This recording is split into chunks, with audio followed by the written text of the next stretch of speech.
নমস্কার সবাইকে। সবাইকে স্বাগত জানাই এই ভিডিওতে। আশা করছি তোমরা সবাই ভালো আছো। আর এদিকে দেখো আমি আর সোনু আর মানু তিনজনে খেয়ে নিয়েছি পেয়ারা।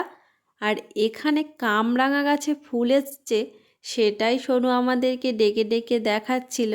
আর আমরা যখনই উঠেছি বালির উপরে, একটুখানি দাঁড়িয়ে থাকার পরেই বালিটা গার্ড করা ছিল ইট দিয়ে, সেই ইটগুলো সব পড়ে গেছে। আর আগের ভিডিওতে আমি তোমাদেরকে বলেছিলাম যে আমি কাকিমা জয়নগরে যাচ্ছি, আর কেন যাচ্ছি কী কারণে যাচ্ছি সেগুলো আমি তোমাদেরকে পরের ভিডিওতে জানাবো।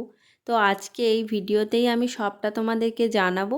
চলো দেখো ভিডিওটা শেষ পর্যন্ত। আসলে আমরা সেদিন গিয়েছিলাম স্পন্দন নার্সিং হোমে।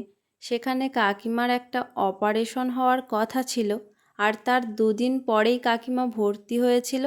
আর তোমরা যখন ভিডিওটা দেখছো তখন অলরেডি কাকিমা বাড়িতে চলে এসছে আর এখন ভালো আছে। সেখানে 4 দিন ভর্তি ছিল, আর সেই 4 দিনের একদিনকে তোমরা আজকে দেখছো।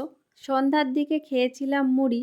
আমাদের সোনু না এই 4 দিন ওর মাকে ছাড়া পুরোপুরি থাকলো, এর আগে কখনো এতদিন মাকে ছাড়া থাকেনি। তবে ও না বোঝে, ওকে বোঝালে ও বোঝে, আর মন খারাপ হবে এটাই স্বাভাবিক। তবে খুব কান্নাকাটিও করেনি। আর এদিকে ওকে একটু পড়াচ্ছিলাম, কারণ ওর কালকে পরীক্ষা আছে, ক্লাসেরই পরীক্ষা। পড়ার মাঝে ও একটু খেলা করছিল, একটা পশুর নাম মুখে বলে ওটাকে ঘোরাচ্ছিল, আর যেখানেই রবারের মুখটা গিয়ে থামবে সে সেই পশুটা। তো এমন করেই খেলা হচ্ছিল, আমি আর মানু একটু খেলছিলাম। আর আমার আজকের ভিডিওটা আমি এখানেই শেষ করছি। ভালো লাগলে একটা লাইক করে দিও। দেখা হচ্ছে খুব তাড়াতাড়ি। টাটা।